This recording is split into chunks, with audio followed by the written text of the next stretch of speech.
So welcome today to this Cooper Surgical Fertility and Solutions education and webinar series. This is one of many of the education and webinar series, and I think particularly interesting subject today with some of the new technology that we're bringing to pre-implantation genetic testing. So just before we start, let you know this webinar is being recorded so we can share it with you in the future. We can give you details of where you'll be able to catch these up on our Cooper Surgical webpage. Everybody apart from the presenter will be muted, so you can't ask questions. If you have questions, please type them into the question box at the right of the presentation. Submit your questions anytime during the presentation, and at the end we will try and get back to that. So my role here will be as the moderator, so hopefully keep a flow of interesting conversation, and I hope you enjoy this webinar. So we're going to introduce a new type of test, a new package of testing that we call PGT Complete. It has features that we've not introduced before, and these are interesting, which relate to assisting the patients to reduce anxiety, and also looking at things like trying to increase the potential of embryos for transfer. So some pretty interesting subjects for this particular webinar. The webinar panel today is a great panel. Myself, Tony Gordon, I'm the Vice President of Business Development for our Life Sciences and Innovation Department, and we have three fantastic speakers joining us today.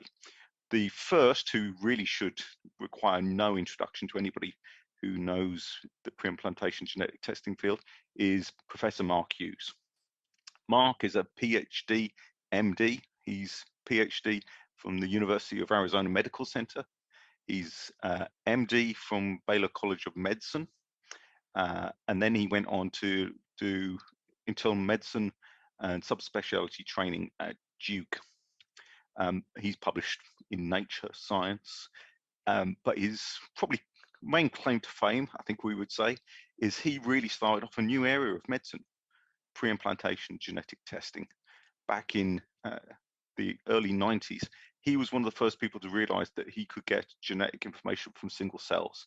And this led to the first live birth after a PGT-M, so that's pre-implantation genetic testing for monogenic diseases. He's then gone on to be one of the founding members of the NIH Genome Institute, and set up a company called Genesis Genetics, which was then acquired by Cooper Surgical back in 2016, and has really done more genetic testing, especially for monogenic disease, than anybody.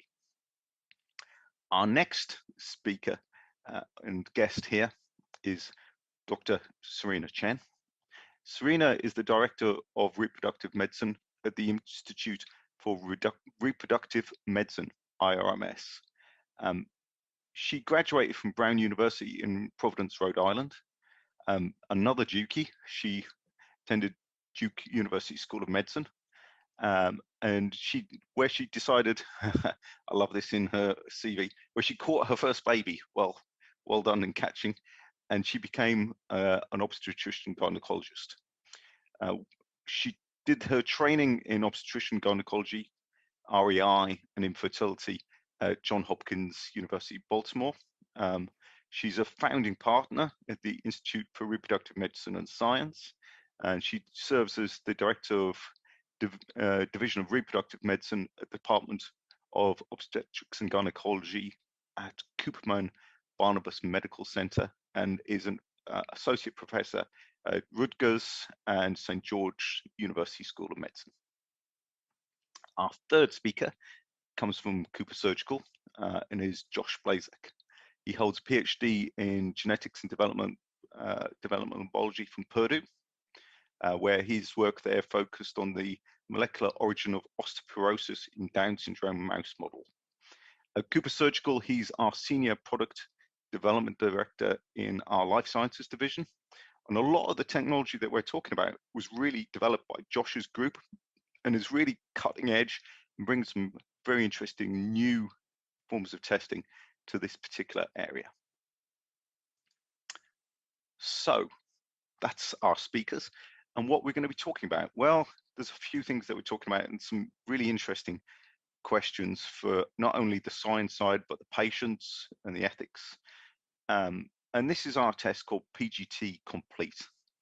And it takes us beyond aneuploidy screening, beyond our traditional PGT-A, to give us new insights into what's happening in pre-implantation genetic testing. One thing that I would strongly note here is that everything that we talk about requires parental samples, so cheek brush swabs from the potential parents. That gives us new insights that we can look at, not just what's happening in the egg, but things like the inheritance of what's happening, and confirm different things that we haven't been able to confirm before. So the first one is parental QC, and this is, I'll talk about it a little bit in a moment, and this is where we're looking to ensure that the parental DNA is matched to the embryo biopsy in a correct fashion. We're also going to talk a little bit about genetic pronuclear checking. This is a test that's routinely done on every IVF cycle. When the egg and sperm fuse, if there's one set of chromosomes from the egg and one from the sperm, you get two copies of chromosomes in a normal embryo, and you can check that by looking for what we call pronuclei, which are bodies in the nucleus. That's a standard embryology test. And embryos that are 2PN, as we call it, shorthand, go on and are cultured. Some people do and some people don't culture embryos that have failed PN check. So if you don't see any PN, or you see one PN or three, they might not be cultured, or they might not be cultured, or they might be cultured and then not transferred. And this test is enabling us for the first time to look at those embryos that have failed PN checking and decide whether they could have been suitable for transfer. The final thing that this test does as well is it looks at the origin of aneuploidy. So you can take that DNA from the parents and not only count how many chromosomes are in an embryo biopsy, but where they've come from, whether they are maternally or paternally derived. So parental QC, and Josh is going to talk a little bit more about this. It's really there to reduce patient anxiety of potential mix-ups. Now, mix-ups are extremely rare events in IVF, but they do happen. And we do our utmost to ensure that they don't. We have some very cool technology that is used actually within the IVF lab to track embryos, to track eggs and sperm, and that's called RI Witness. This is slightly different. And this is a genetic test to ensure a match between the DNA from the parents and the DNA from the embryo biopsy. This test does require a biopsy, so it can only be done after an embryo biopsy has been taken, and it will confirm absolutely that that embryo biopsy matches up with the parents as far as we can test. Genetic pronuclei testing, PN, as I said before, is done by the embryologist. It's challenging, and there are challenges in that these don't all appear at the same time in embryos. Sometimes they can be faint, sometimes they can just be difficult to see under the microscope. So it's a challenge, and it's clear now from some of the literature where people have cultured embryos that have failed PN and produced babies that it's not ideal. So sometimes that PN checking is not as accurate as we like. So we're trying to improve that PN checking by adding a genetic element to that, so we can take embryos that might have otherwise been discarded and give them almost a second chance at making a baby.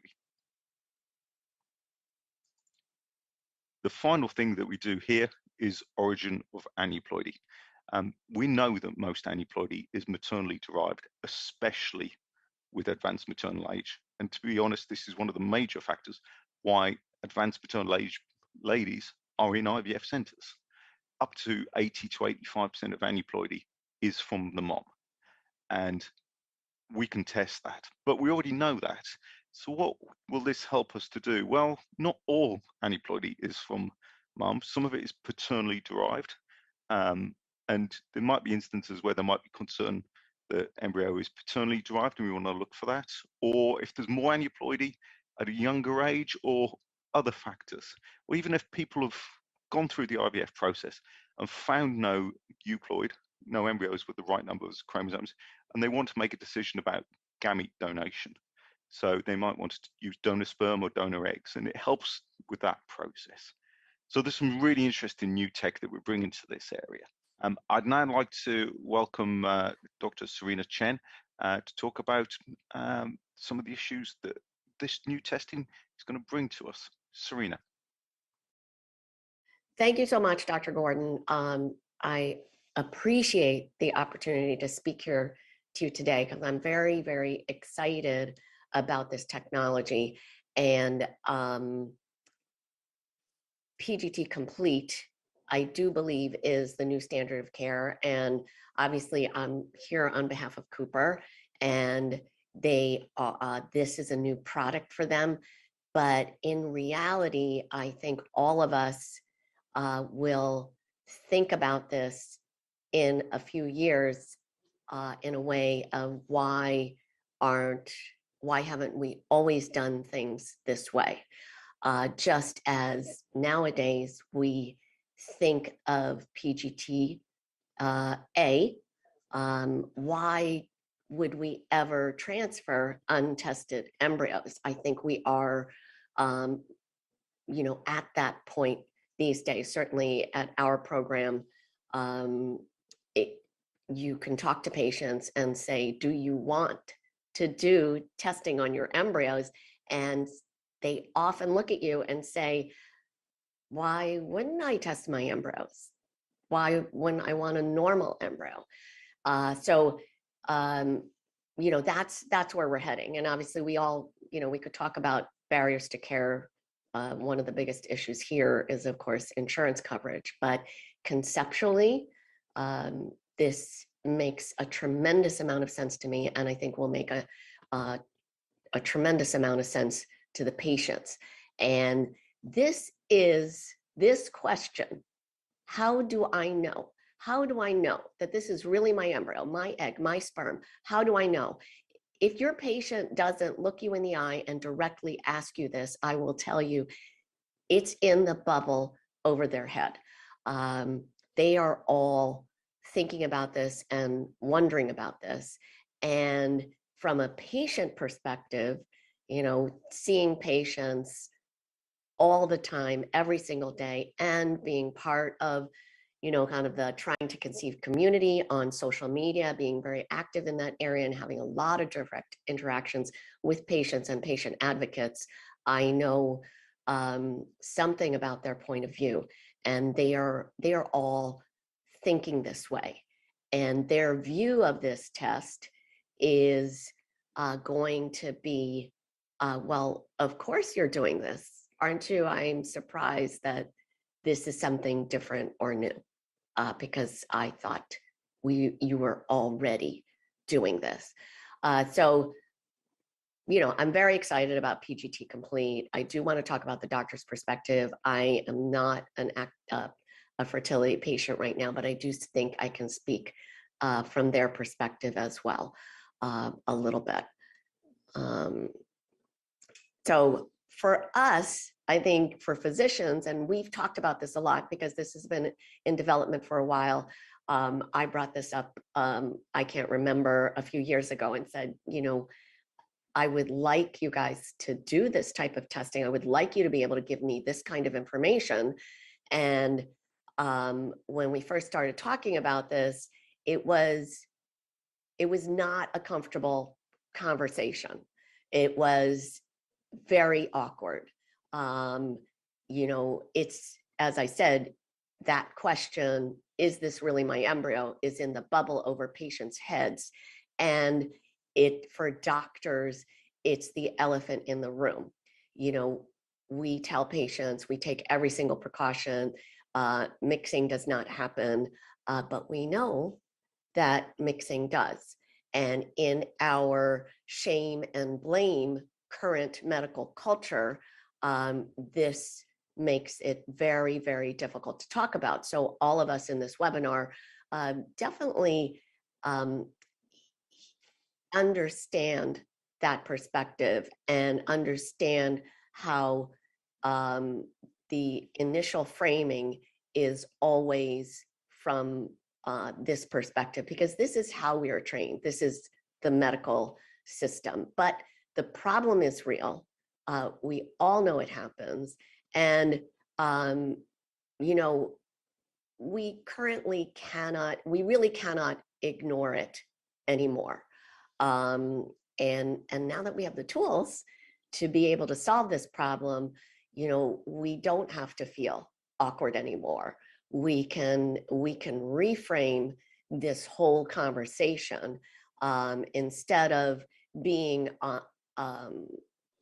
you know, on the bad side of these kinds of stories, and instead of backpedaling when patients are asking a lot of questions and worrying about these things, we can come from the perspective of, you know, well, you know, because we know. We have the technology. We have an outstanding lab team and physician team, and we take multiple precautions, but we also have high-tech systems in place to prevent any issues. And we know exactly, you know, where every egg and the sperm, and we know the identity of these embryos. We know the origin of these embryos. So the glass is half full. This is you getting us getting ahead of the game, not having a patient be anxious, but actually saying, oh yeah, we thought of that. That's covered.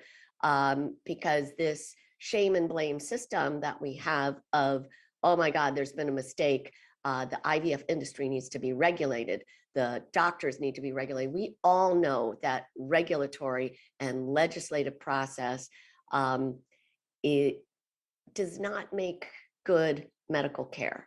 It is important that we have some guidelines, but we still need to be able to treat our patients and in the best way possible, and getting ahead of this and having everybody, your patients and you, sleep at night knowing that you have not only a great team and great systems, but that you are not, you know, you're not fully reliant upon humans alone, that you have a system. Because these IVF mix-ups or mistakes that are in the headlines are a reflection of the system. This is, as we know, this is human error is inevitable. And, you know, the aviation system has not decided, well, let's persecute the pilots. Let's just hang them out to dry. That does not serve anyone. What serves people, providers and patients alike, is creating a system that has many backups, that has a safety net, so that we can say, well, we did our best, but human error is inevitable, but we have systems in place to prevent that. We have multiple layers of protection. And so I think that although, you know, this is exciting and very new, I'm hoping we get to the point where this is just a logical, inevitable, no-brainer component of IVF care, because, you know, it should be, because I think we would all feel better about that, and our patients would all feel better about that. And then we don't have to think about these headlines that are, you know, saying that IVF doctors are cowboys and we need to be reined in. We can get, you know, ahead of that conversation, which I think, you know, we should be. So these are beautiful mitochondria. So I look at these. So just some pretty art. Anyway, I've been yakking enough, and now it's you've heard a lot of really good information. I have to do some shameless self-promotion. Okay, Dr. Gordon gave my credentials, but what I really want is I really want you guys to watch my Wired video on where I answer fertility questions on Twitter, because I've got over a million views, but I really want to get to 2 million at least. And please connect with me. I'd love to interact with you and connect with you, trying to promote education, information, and access to care, to fertility care, reproductive care, at Dr. Serena H. Chen. Don't forget the H, that's for high maintenance. I'm very active on Twitter, Instagram, LinkedIn, Facebook, not as much, but please find me. I'd love to connect with you. Thank you. So with that, I'd like to hand over to my colleague, Josh Blazak, and he's going to go into the tech a little bit more. So over to you, Josh. Well, thank you for that introduction, Tony. And, I have to speak to what an honor it is to be on this webinar with such leaders in the field, both my longtime colleagues here at Cooper with Mark and Tony, and also, Dr. Chin, who's an amazing patient advocate in the space of IVF. And so really thank you for being a part of this today. So, as we think about, our technology progression here at Cooper Surgical with respect to PGT, our focus has constantly been on how do we improve quality, both, with respect to the results that we're giving and the confidence that we can give to patients in our PGT results. IVF, quality in IVF it's really important to understand is a team effort. As a reference lab, we play a very small piece of that. The clinician, the IVF lab, the reference lab, and the patient all must work in synchrony to really achieve the ultimate goal, which is, a healthy live birth for that individual. And so, it's really important that we work together and really drive the field forward to improve quality and help patients in the best way possible. You could see this continued innovation, from us at Cooper in the PGT-A space, especially starting in 2018, where we launched our own automated interpretation pipeline for PGT-A. We've continued that progression via adding new technology, new sequencing capacity, and it really adjusting our approach to how we do PGT-A over the last 4 years, to the point where we've launched 3 new iterations of our PGT-A product. At Cooper, as I mentioned, we're dedicated to this. We've dedicated a ton of investment to this continual improvement and improvements in quality. We've adjusted our NGS approach. We've changed our library prep to more updated methods. We've moved to paired-end sequencing to get more robust alignment. And we've moved to the latest and greatest in next-generation sequencers from Illumina with the launch of our test on the NovaSeq platform. With this, we're able to provide, significantly more data into our bioinformatics algorithms, which really help us, improve what our capabilities are, to the point where from the days of running standard PGT out of the box, we've now increased the amount of data that we're analyzing by over 16 times. We've also invested heavily in bioinformatics, so both on the algorithmic side and also on the natural language processing and interpretation side of things, so that we've got to the point where we do not have to have humans looking at copy number plots and making decisions in terms of whether that embryo is aneuploid or mosaic or euploid. So we've really done a lot of work to standardize that process, which has led to really, really good results for us. And then finally, we realized how important it is with this added data and our increased capabilities on the informatics side to leverage the power of the trio. And what I mean by that is when we have DNAs from both biological parents and an embryo biopsy, we can do so much more than we've been able to do in the past with simply an embryo biopsy. Now, how are we leveraging this? Really, the power of the trio comes down to, the fundamental analysis of single nucleotide polymorphisms. SNPs occur, there are about 10 million SNPs throughout the genome, and they occur about every 200 base pairs. And every individual has a unique set of these SNPs. And you could follow these SNPs via bioinformatics analysis to understand which SNP at any given loci came from mom and which SNP came from dad, and what combination of SNPs were inherited from each parent. And the analysis of these SNPs really helps us drive what I'm going to talk about today in terms of the advancements in technology with PGT Complete.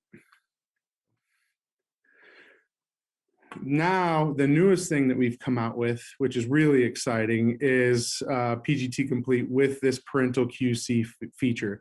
So not only can we do those things I just mentioned, we can also now leverage SNPs to assess correct parental inheritance in a trophectoderm biopsy.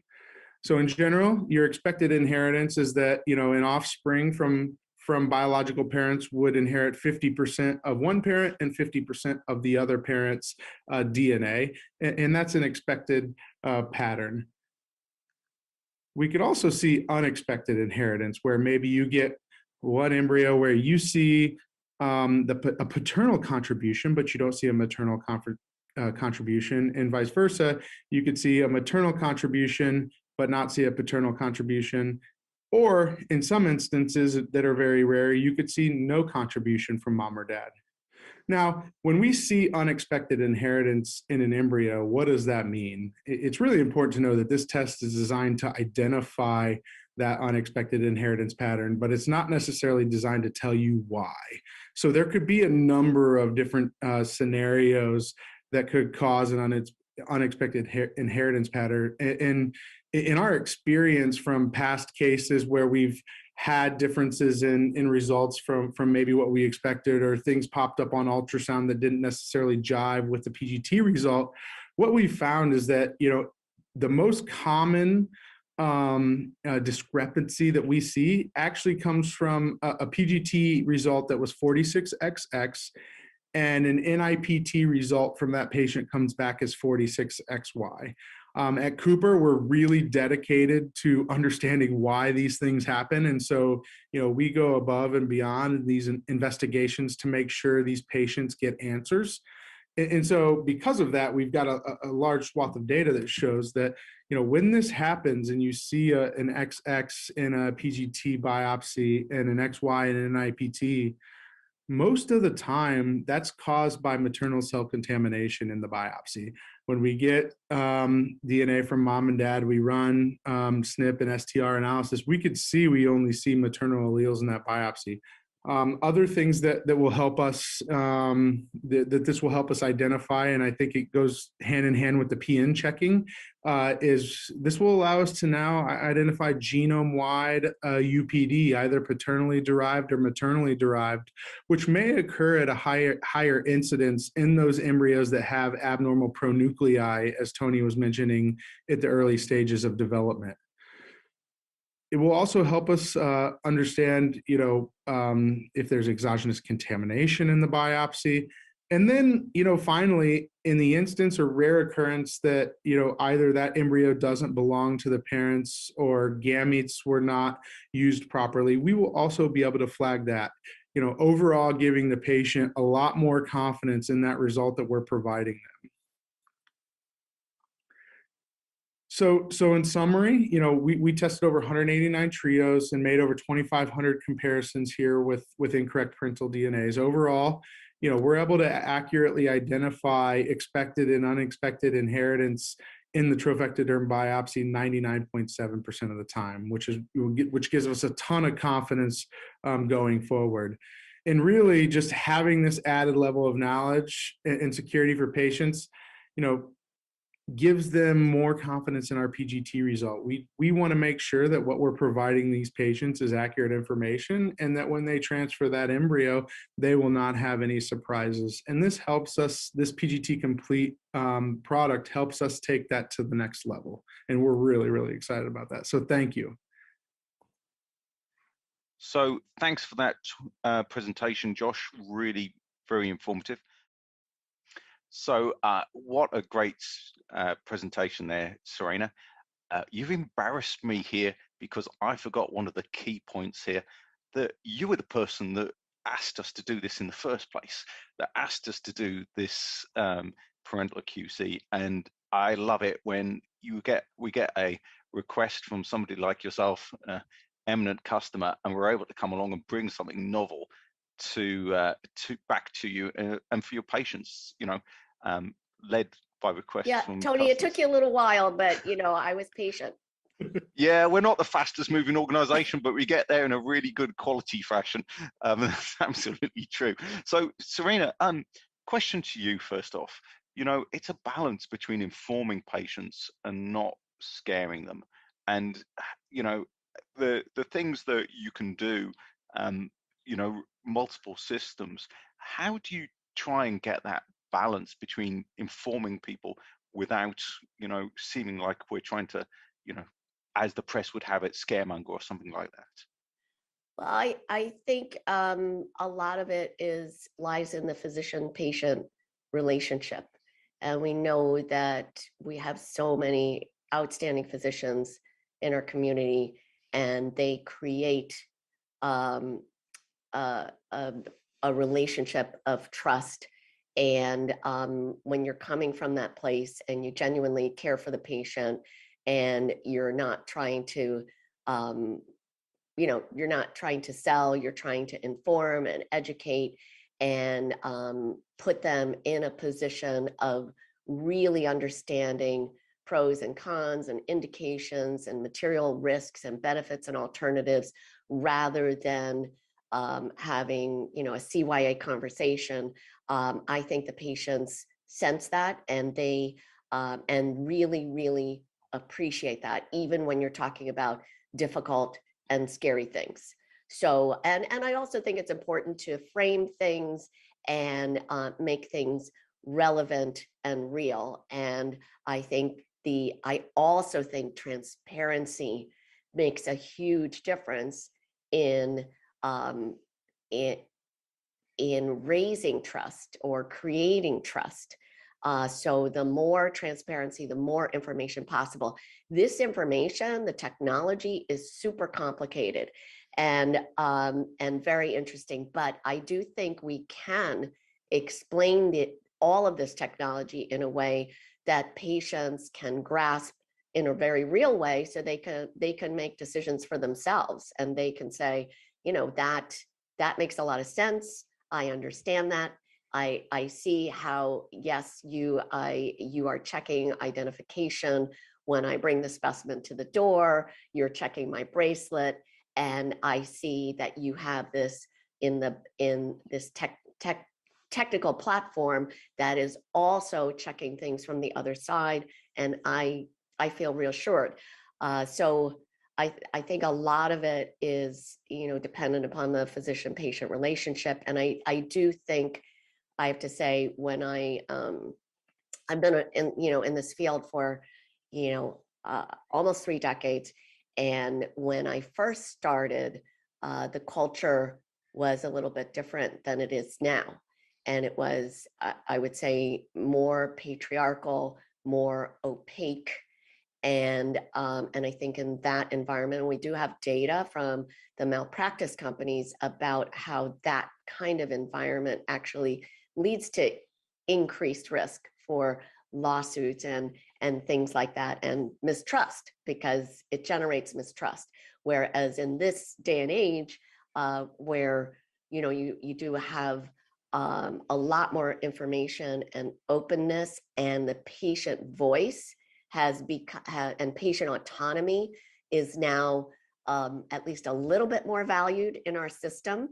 And I think some of that maybe, and in our community specifically, there's a very active patient advocacy voice and community and social media connection and presence. I think all of that generates an environment where you can have a conversation like this about this really difficult topic and frame it in a way that's extremely positive. So I have to say, this took me, maybe it's good that you took a couple of years to develop this, because this took me a couple of years to go from, oh, this is really difficult and awkward, to, no, this is something, we should just be completely open about, like, and that we're really excited about this technology, because this is the way PGT should be done. We should know, like, where all these parts are coming from, and we should feel really comfortable. We take all our normal precautions,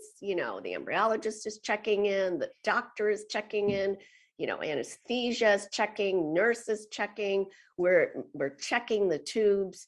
But yes, we have the technology to, on a molecular basis, confirm identification. Why wouldn't we do that? It's really exciting to be at this stage. I think it's absolutely agree with you, and it is a difficult conversation, and we'll take no credit for taking so long to get the product to give you time to do that. One of our team gave us a nice analogy. If we have great systems in place in terms of the lab for witnessing and electronic testing, why are we introducing this? And they said, well, we had seatbelts in cars. Why did we put airbags in? And, because you want multiple systems. Actually, I think that might have been Mark that said that. So have I nicked your analogy there, Mark? No. I think that you want to come at this kind of an issue from several different directions.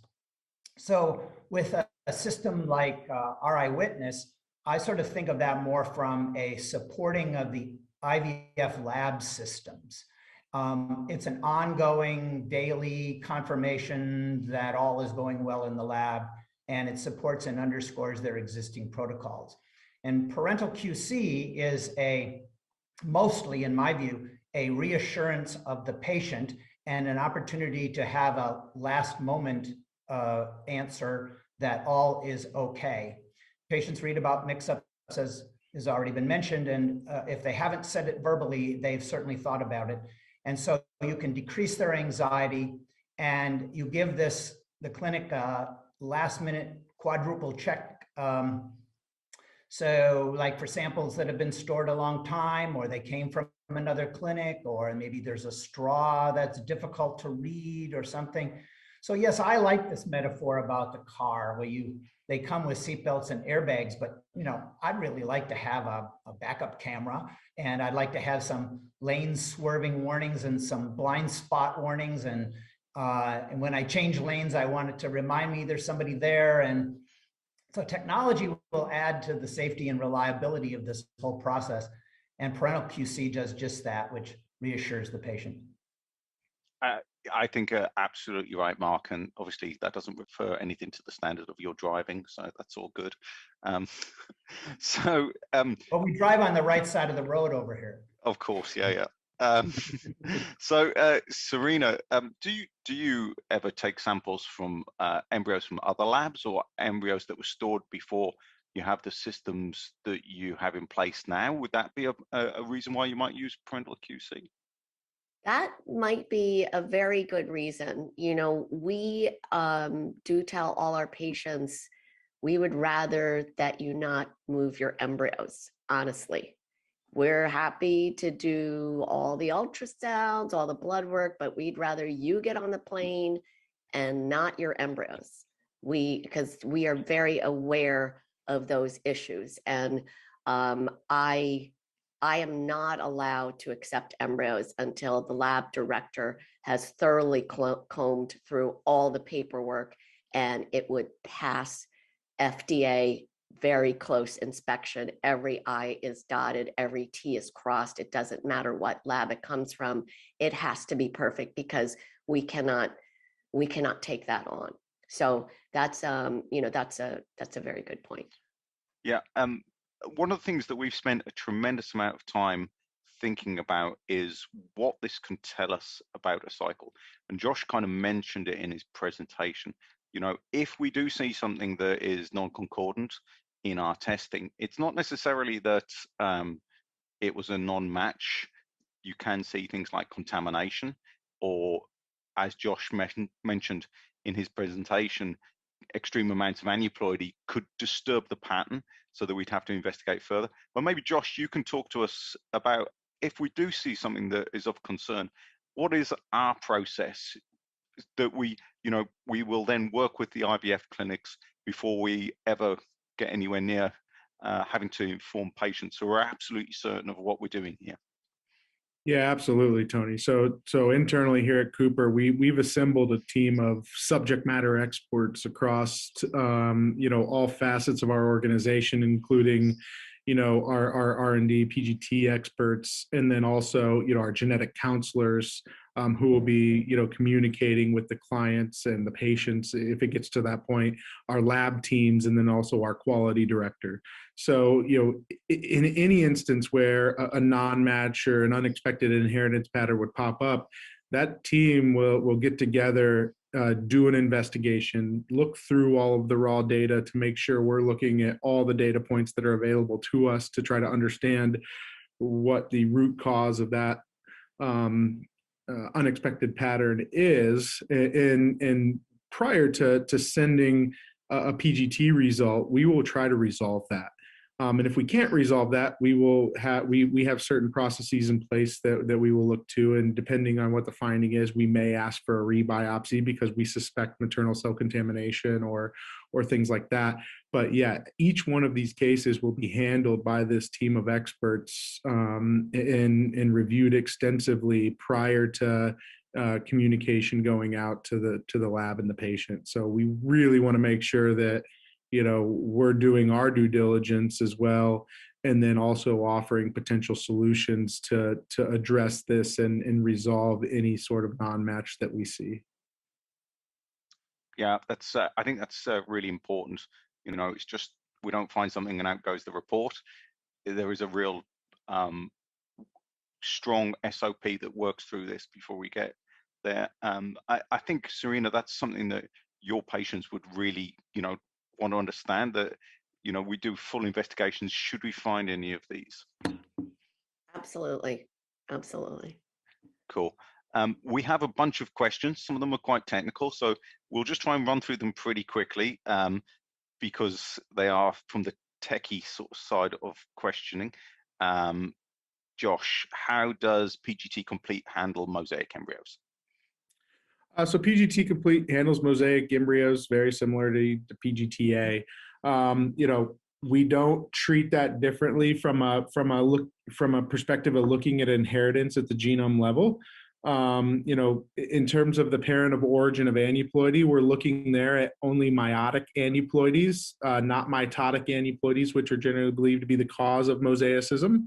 And so, in the instance of mosaicism, that will be treated very similarly on our side to what we would treat a euploid embryo as we look at the inheritance patterns and things like that.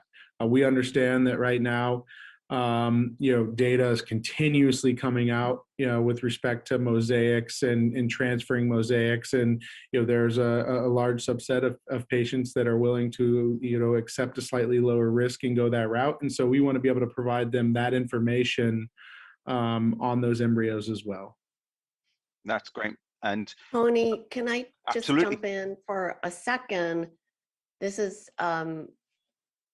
another patient question that really comes up very often is the idea of the parental origin of the abnormality. We get that question all the time, and of course the standard answer is it's primarily maternal, but it isn't always. And so I think that this technology is going to generate some very interesting data and insights into that question that is always we get all the time from patients, and we try to encourage people not to try to blame one partner for versus another, that's a whole nother issue. But they really want answers. They're really looking for answers. And I think the more we can provide them, the better. Thanks, Well, if you Serena. have a cohort of embryos and they're not looking too well morphologically, and then you molecularly test them and they have all sorts of aneuploidy, and you don't know what way to go after you've done several cycles, perhaps, you'd really like to know, or at least a lot of people would like to know, whether the origin, if you're going to do a gamete donation, which way are you going to go?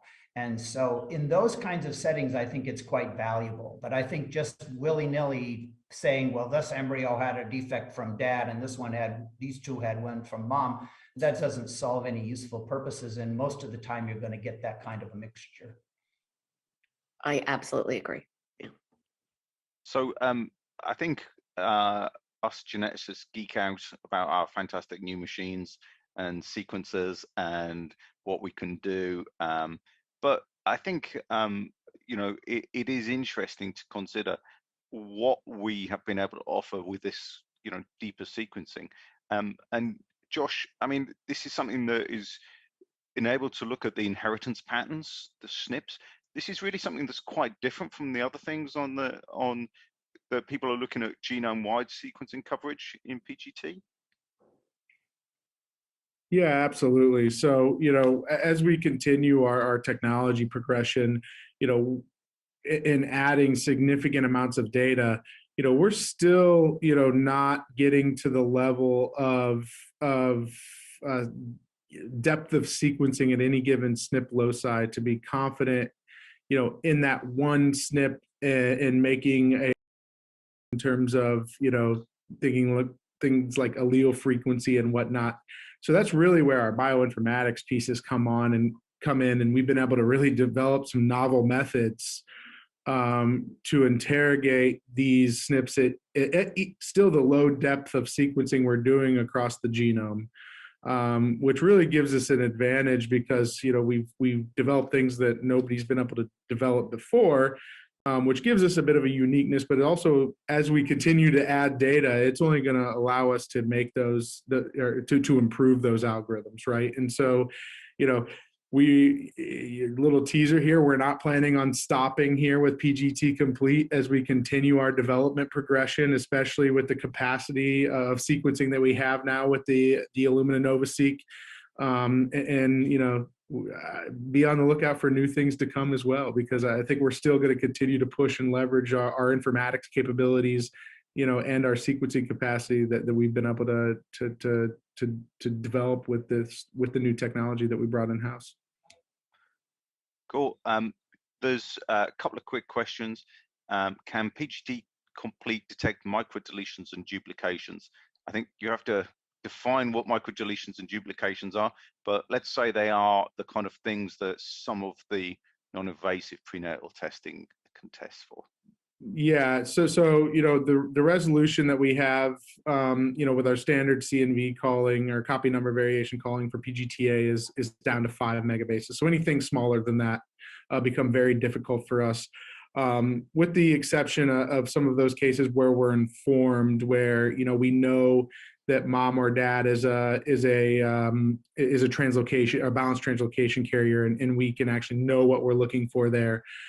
From the parent of origin perspective, that is a little bit different, Tony. And so that's a really good question, in that in order to look at the inheritance pattern in the dosage from mom and dad, we actually have to go a little bit bigger than that. So we can, our resolution for detecting parent of origin in those segmentals is actually 10 megabases, not 5, because we need that additional genetic information really to inform that dosage, from mom and dad. I have a follow-up question to that. What if we have a PGT-M case? And how would that fit in with PGT Complete? And if we do have a translocation case, I assume that, Robertsonians obviously would be covered, but I guess other translocations that are not Robertsonian would have to be individually vetted to see if the Complete platform would cover it, or we'd have to do extra testing around that. So Those are So- two questions, I guess. Yes. To answer the first one, yes, PGT-M, we'll still leverage that for those, those smaller gains and losses and report that via linkage analysis, similar to we do today. In terms of the second But question, we could do that with the sample with just one biopsy from a single embryo. that's absolutely correct. enough material to be able to do both of Yes. these. Yes, Okay. absolutely. Absolutely. And on the second question, in terms of vetting some of those non-Robertsonian translocations, yes, we will still go through our normal process where our genetic counselors will look at the molecular reports that have been generated for those patients and do an assessment on feasibility of our ability to detect that. Sometimes we'll even ask for mom and dad DNA ahead of time to try to decipher whether we can look at that, or we look in the history of cases to see, have we tested this before? Have we identified samples with, translocations of this magnitude? And so that process will still remain consistent with current processes today. So we're just kind of running up towards the end of our Q&A, which is always goes too quickly. So we have just a couple of questions left. So we haven't really discussed the genetic PN checking of abnormal PNs. What are the panel's thoughts on that? Do you think it's something that patients would be interested in? Do you think how it fits with different IVF clinics? Oh, wait, I came up with a question. So the translocation,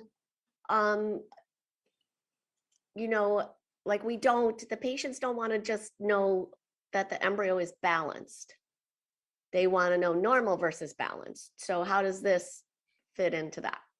So I think that's over to Josh and what we're doing in the future. Exactly.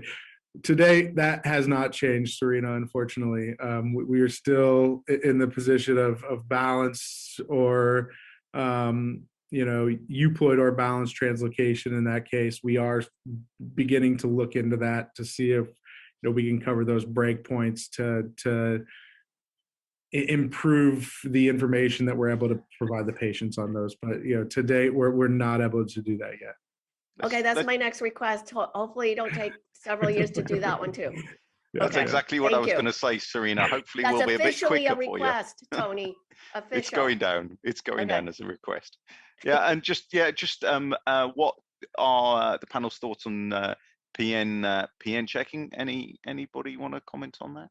So I'll start there, Tony, and say PN checking, really looking at genome-wide abnormal ploidy status in those 0 PNs, 1 PNs, and 3 PNs is something that is part of our PGT offering in general.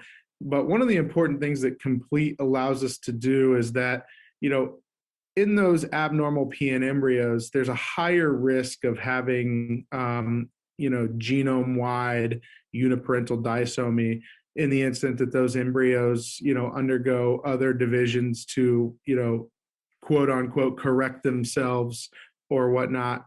And so with the PGT Complete process, we will be able to identify, in a 1 PN or a 3 PN that maybe becomes diploid, that in the instance that there is genome-wide UPD, we will be able to flag that as an abnormal inheritance. So that's a big piece here.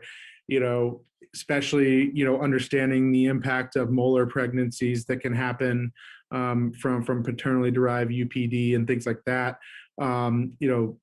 This technology will be able to flag those prior to that embryo being transferred in the instance that it happens. So, I know there's still some uncomfort of letting 1 PNs and 3 PNs go and, trusting the genetics on that.